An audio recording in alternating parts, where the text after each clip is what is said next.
ښه کار په ژوند چرې د دې خلکو د لاس نه کیږي او دوی د امید روجو نیونکو ته احساس نه کیږي. دوی که روجې نه وي خو بس یوې مزې لی نه وي چې ماښام ښه بلا خوراک وکړمه دی لی نه وي.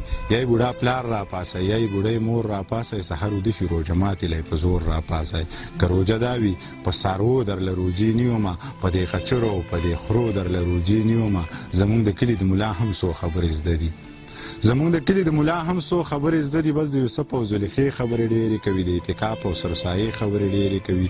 په لوی اختر د اسماعیل هغه واقعه بیان کړي په سندرغاړي او شاعر پسې خبرې وکړي. زما د چمغه نه هر ماشومې نه یادېږي زما د کلي هغه کونډې خیال کې چرته راځي. که زه ګوپ کوم نو په ما باندې فتوې لګوي. ما ته هندو ما ته کافر ما ته جاهل وایي. که زما دا زړه وي دا ذهن وي او دا نظر وي نو مولا جانه ستا نه مخکې